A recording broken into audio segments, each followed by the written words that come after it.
It's episode 581 of the Locked On Texas Rangers podcast. On today's show, I'm talking about a disappointing, self-sabotaging loss by the Rangers to the Astros, a little bit of a roster crunch that the Rangers have coming up, and some confirmation that Major League Baseball has a problem with its baseballs yet again. All that and more on this episode of Locked On Rangers. Let's get into it.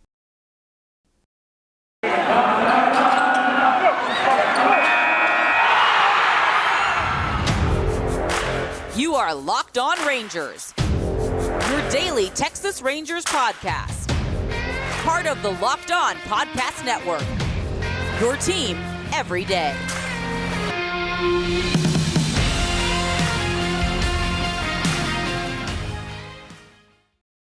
You are Locked On to the Texas Rangers. I'm your host, Bryce Patrick, a debilitatingly addicted Rangers fan since 2010, here to talk about a debilitating loss. Well, not debilitating. It's only, a few games into the season, but it felt pretty miserable watching that game against the Astros last night. But first, thank you guys so much for making Locked On Rangers your first listen every single day. If you're not already, go ahead and follow me on Twitter at Bryce Patrick. Follow the show at Locked On Rangers and subscribe on YouTube, where we are crawling closer to 800 subscribers on there. Going to be a big deal once we hit 1,000. If only we could have that off-season pace. But the few of you that are trickling in, those of you who are staying there, and any of you who are listening on any single platform, I appreciate every single one of you, much more than I appreciate this stupid game from the Rangers. It was an ugly loss, a 5-1 loss by the Rangers to the Astros last night after a really great win to start off the series. I was feeling good.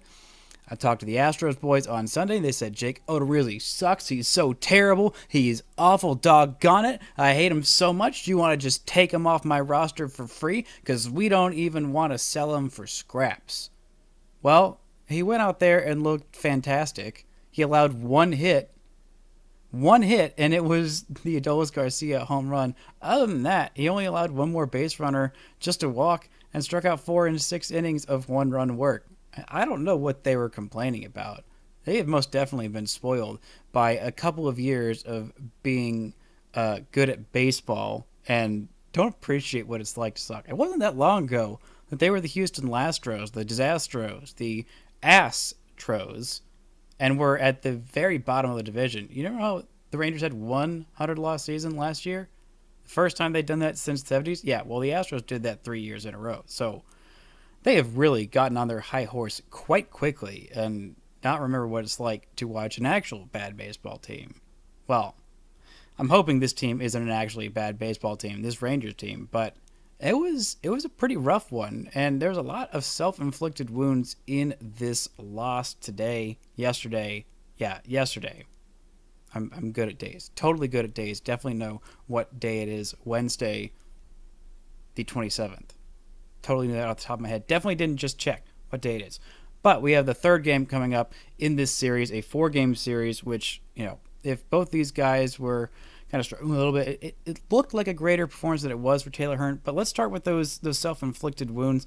There was a really uncharacteristically bad read by Adolis Garcia on the Yordan Alvarez double in the second inning. He started going back on it like it was going to be over his head.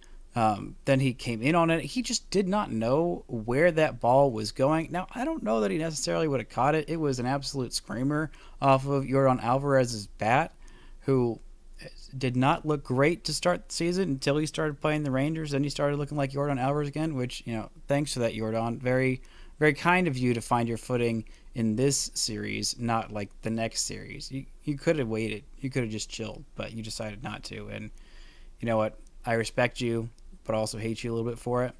But it was something that you don't really see from Adolis Garcia that often. He should have been a Gold Glove finalist at one of his different positions in the outfield last year. He is one of the better defensive players in the outfield. He's got one of the strongest arms in all of baseball. He's very fast. He makes generally pretty good quick reads on balls, but he didn't really know what he was doing on that one, and that felt really out of character for him. Yordan Alvarez would end up moving to third on a wild pitch and scoring the first run of the game. But, Adolis made up for it the very next inning by hitting an absolute blast, his third home run of the season, which leads the Rangers. I believe he has 8 home runs against the Astros in his career. Guy likes hitting against the Astros, and, if you could pick one team to love hitting home runs against, if you're on the Texas Rangers, the Astros are a good team to pick. But there's a lot of other bad mistakes. There was a bad throw by Nathaniel Lowe at first base trying to throw home that ended up scoring a run in the 6th inning. It was not on line. It just was not quite there. Jonah Heim was there to try and get the catch, and it just was not something that he could do anything with, and the runner ended up scoring from third on that fielder's choice. And just a lot of pitches middle for Taylor Hearn. Now, it ends up looking like a great line. 5 innings, well, great line relative to, everything that's been going on this season. Not normally a great line, but he went 5 innings, which is his longest of the season after a really rough start in Seattle, where he walked a lot of guys, a lot of hard contact, just did not look like himself. Looked more like himself today, but there's a lot of missing spots. So he ends up 5 runs, 4 hits, 4 runs, all of those are earned, 1 walk, 4 strikeouts. Now, 3 of those runs did come off of one really bad mistake pitch, really bad, well-hit ball that ended up being a home run for stupid Kyle Tucker and his stupid Astros self that keeps mashing against the Rangers. Very frustrating that once you think all of their good players are gone, they just come up with these new guys that ended up doing well. But it wasn't the only hard hit ball by the Astros in this game. Taylor Hearn was really missing his spots. It wasn't a lot of walks. It was literally just 1 walk in 5 innings. He'd have several good innings, but it was like every other inning was an inning where he couldn't really control his stuff. A lot of kind of nibbling in some of those at bats, and a lot of pitches just getting fouled off that weren't necessarily nibbling, that were just not quite good enough to put out the hitter, get him to put it in play, or to swing and miss at it. But he had several very efficient innings. It just kind of kept on going back and forth. But a lot of middle pitches that were crushed but happened to be hit right at fielders. But I said he allowed 5 hits. All of those were hard hit balls. Every single one of them. The softest one was a single from Pena at 97 miles an hour. Everything else was over 100. Yordan Alvarez's double in the 2nd inning, 104 miles an hour off the bat. Bregman hit a single for 100. That was 106 miles an hour off the bat. Alvarez hit the longest single that he will hit. Well, he might hit some more long singles, but because he's slow. But it was an incredibly long single, incredibly hard hit ball at 110 miles an hour off the bat, and then the Tucker home run was 111 miles an hour off the bat. These were all pitches that were not located where he wanted them to be. His stuff is too good. His command is otherwise pretty good, but he needs to hit his spots, at least get a lot closer. You can't be missing middle. You can't be missing right over the plate, right in hitters' sweet spots, because for every one of these 5 hits, there were at least 1 or 2 more hard hit balls that happened to be hit at well-positioned Rangers fielders. So there's another issue and another aspect of this game, and it has to do with pinch hitting and Kole Calhoun versus lefty.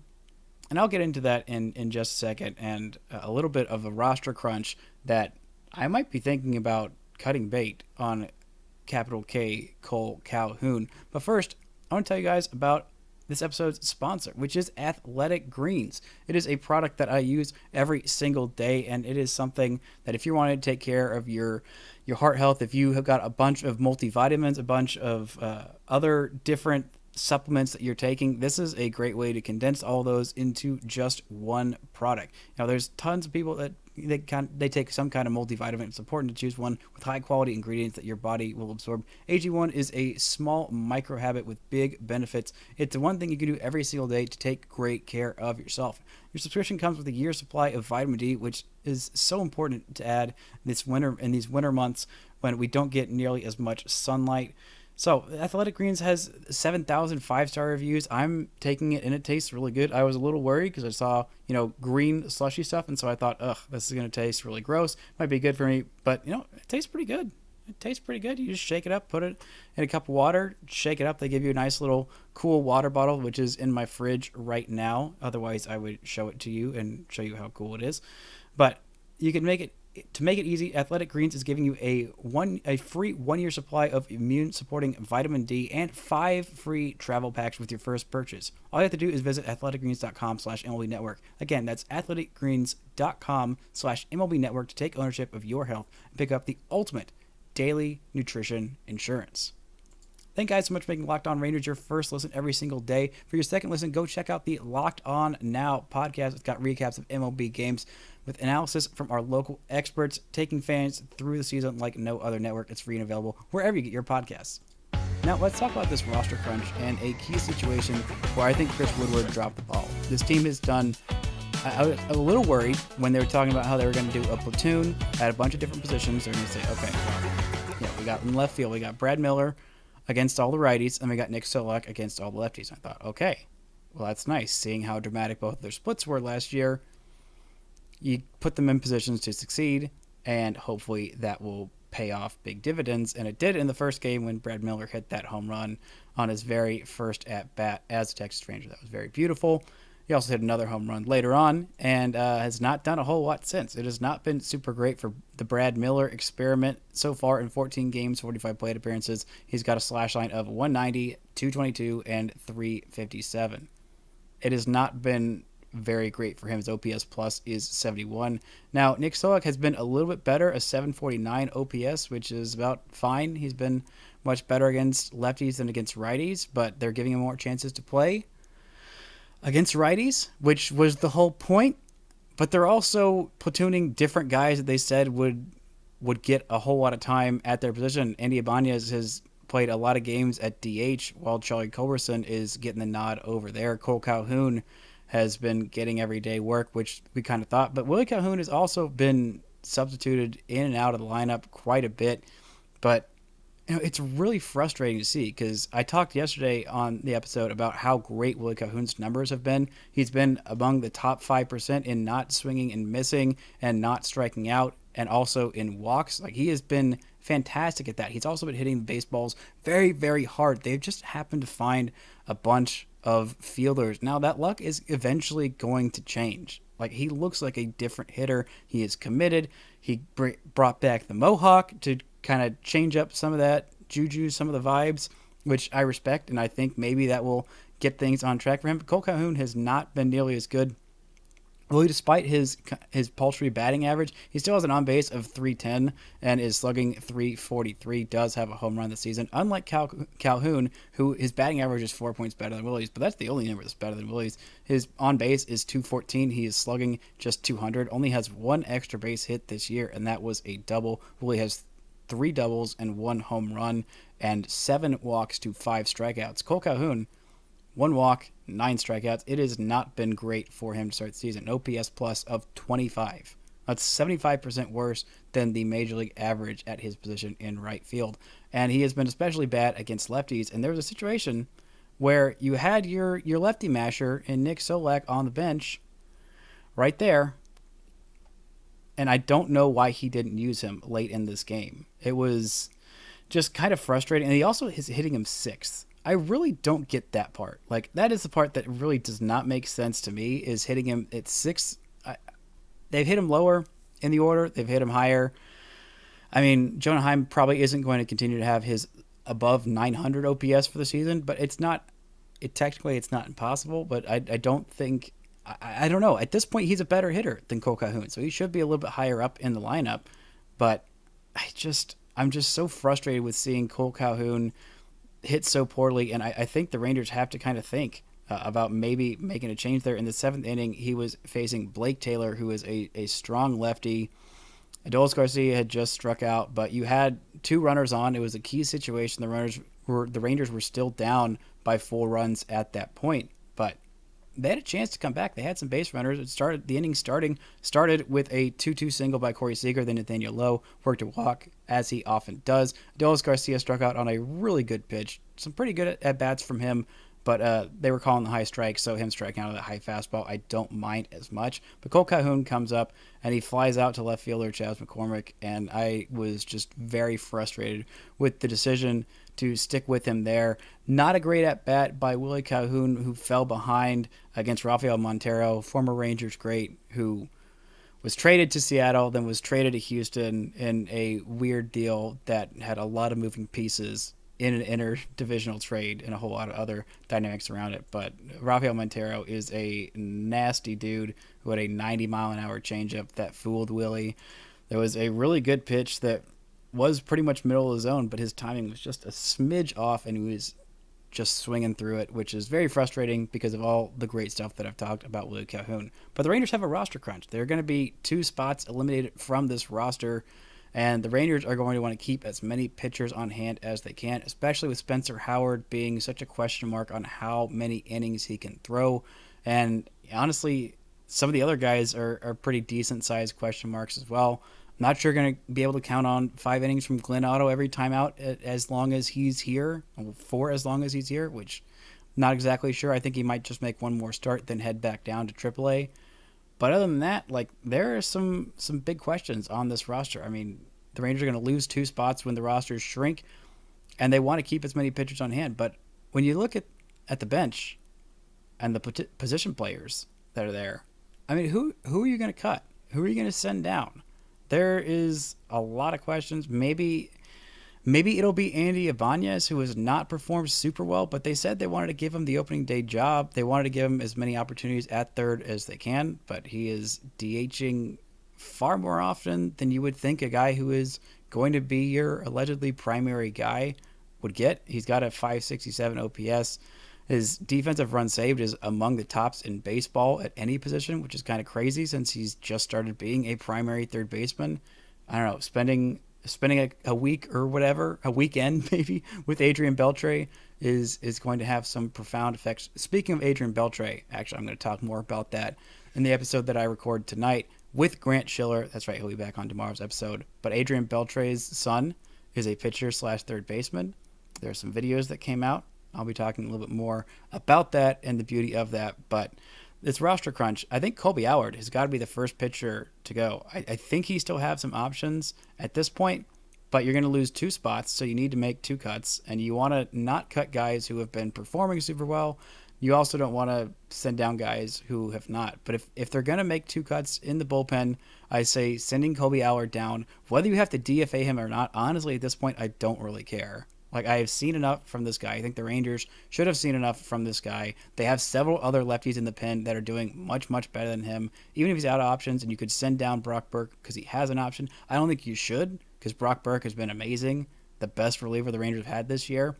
They also have in the pen John King and Brett Martin, who have also been really solid.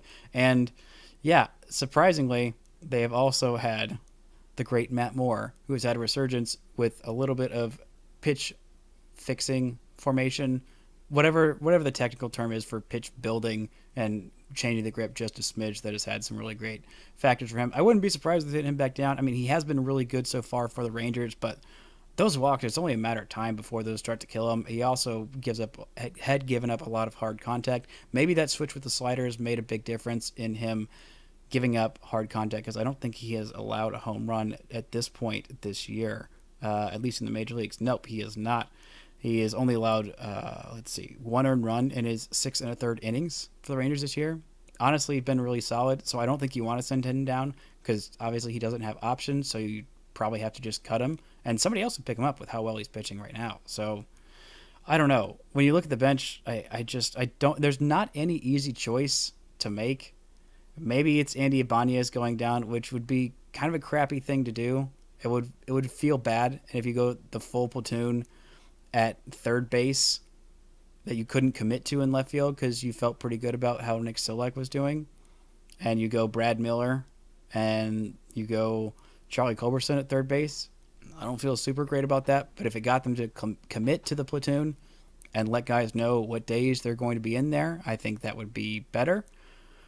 But I'd also like to make sure that Willie Calhoun does not lose at bats as the DH, or just in some kind of everyday role, whether he's playing left field, which I think he's fine. He's not quite as good as Nick Solak, but his offense, I think, is better, despite the numbers not quite being there just yet. I think you've got to commit to him. But I'm not sure what the Rangers do with their choice, because of those outfielder platoon-type guys, I don't feel good about Brad Miller in right field. His arm's not quite there. Same with Nick Solak. Same with Willie Calhoun. I don't feel super great about Eli White playing in a pretty much everyday role with Adolis being moved to right field? Because it's basically, you got three guys that I feel comfortable with in right field. You've got Adolis Garcia, you've got Eli White, which I don't feel super great about him because his arm's not super big either, but he makes up for it with the distance that he can cover, and his arm is, passable for right field. And then you got Kole Calhoun, who has actually been pretty nice defensively despite his age. That is where he is given pretty much all of his value this year. So I don't know. The Rangers have a tough choice. Kole Calhoun really needs to step it up for this lineup because the inconsistency has been frustrating. I'm hoping that we can see a little bit more from Mitch Garver, who has been very inconsistent to start the season, and I have been dreading talking about it because he started off so well, and he's still walking at a pretty decent rate, but it's starting to look like he's pushing just a smidge so far this year. But we got to talk about how bad the baseballs are and some issues that I've noticed with the baseballs, some issues that Major League Baseball players have voiced, apparently, and are voicing privately and are now voicing to the media. But first, this episode is brought to you by Built Bar. That's right, you guys know about Built Bar. I actually just had one of those.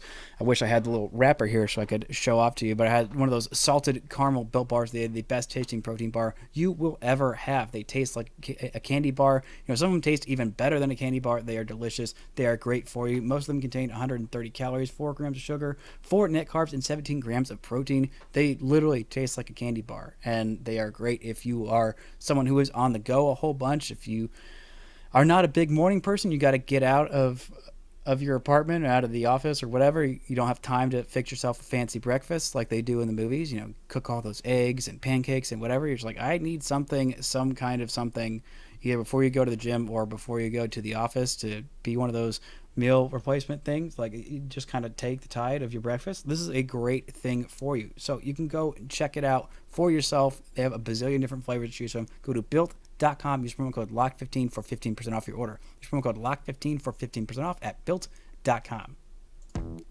Now, let's get into these bad balls.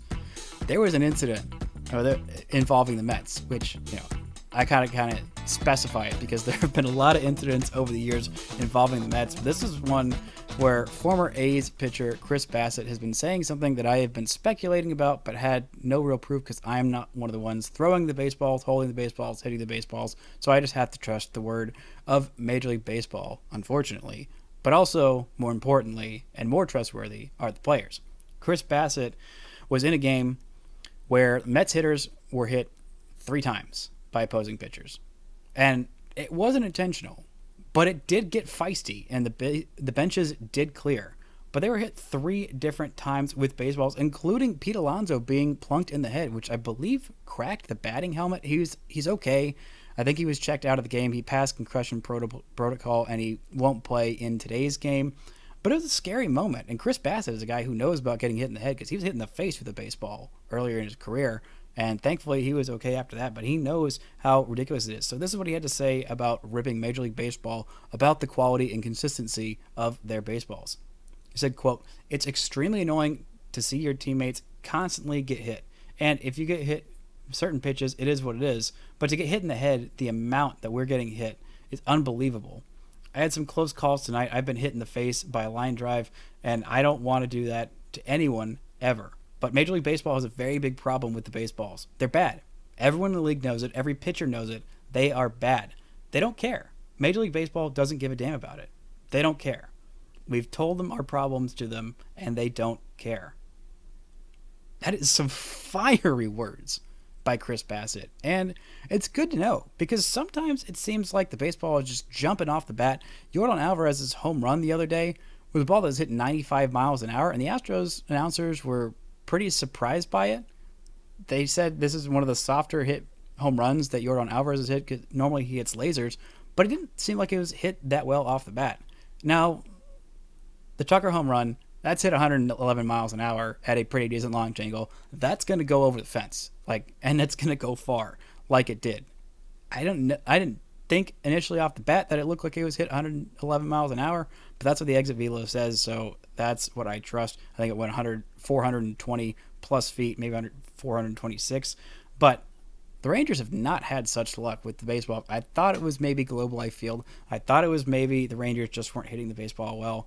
But the last couple of games have really, really put that on display. Marcus Semien has been dying for his first home run. Now, a lot of the home runs that he hit the last couple of years, his longest home run, he's not hitting these Joey Gallo and 450-foot blasts. Like, he's not hitting a whole bunch of those. They're not all wall scrapers. They're all about like average distance home runs. But he's hitting the baseball hard at this point. And, you know, in the fourth inning, he hit the ball 101 miles an hour and just died. Absolutely died in the air on the warning track at 367 feet. Adolis Garcia could have had another one hit it off the bat. 100 miles an hour, went 365 feet to right field. Brad Miller in the eighth inning hit one 102 miles an hour off the bat, 384 feet. That looked like a surefire home run. All three of them, they died on the warning track. And I don't know what it is about these stupid baseballs or how hard it is. Just keep a consistent ball. They've added the humidifiers or humidors or whatever the hell they're calling it to allegedly keep the balls consistent at each different place. That's not the case.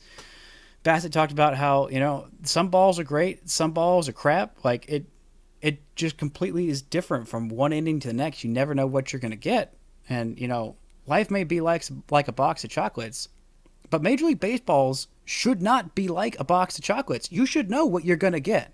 I'm sorry, Forrest Gump. Life is like that. Boxes of chocolates, sure. But Major League Baseballs should be more consistent than a box of chocolates or Forrest Gump's life. It's really not that difficult, and they're not trustworthy. They're not transparent, and obviously the players have made Major League Baseball aware of this. They talked about it. Surely it's not just Chris Bassitt. Surely it's not just the Mets that are having issues with this thing specifically, though it would be very Mets if it was literally just them. But this is insane. This is several years of them tampering with baseballs, of them taking over the plant that makes baseball, that is now not independent anymore. And plenty of stuff came out while they were lying to fans and players about what they were doing to manipulate baseballs, to make them jump a little bit more off the bat, add, 10 or so feet of distance on balls, and then to reverse course, go the other way, all while pretending they're not doing anything. It's just absolutely asinine. Corey Seager had another home run, should have had another home run yesterday. Adolis Garcia on what should have been a grand slam ended up being a double. He broke into his home run trot. Because these players, they hit baseballs all the time. They know what it feels like when they got a hold of one off the bat and that it is going all the way. They don't flip their bats because, I think this is hit pretty good, so I'm just going to kind of trot because they're lazy. No, they do that because they have hit hundreds of baseballs over the fences in batting practice, in games, over decades of their life. They know what it feels like to hit one of those home runs. I wish I knew what it felt like to have that electricity run through you and know off the bat that you got all of that one and it is going out of the yard. But it's hard to know that anymore with how inconsistent the baseballs have been. It is frustrating. It is just a truly embarrassing thing that Major League Baseball is doing, of the many embarrassing things that Major League Baseball has done over the years. Figure it out and listen to your freaking players.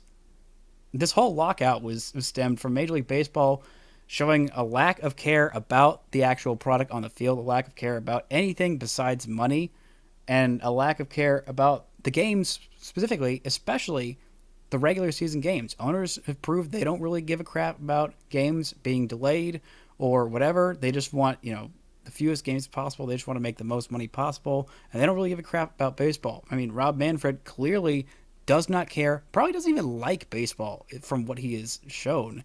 It's just embarrassing that they continue to put out this poor product and have all these issues when it could just be fixed by listening to the players. Or, let the company that makes the baseballs go be independent, make baseballs like they did for years before Major League Baseball took over and, made it into a secret science of misinformation and distrust. It's an embarrassment. It should not be happening. It is bad for the game of baseball. This needs to be solved now. It needed to be solved yesterday. It should never have been an issue to the level that it has been. It has been at least a 3 years long issue, if not more. And Major League Baseball should be embarrassed, but it's not, because it just flat out doesn't care, just like Chris Bassitt said. On tomorrow's episode, we'll be talking about Adrian Beltre Jr., who is a pitcher and a third baseman, and how I want the Rangers to empty every single dollar of their piggy bank into his pockets to bring him to Texas to give me at least 10 more years of watching an Adrian Beltre man the hot corner, and also watching an Adrian Beltre on the freaking mound.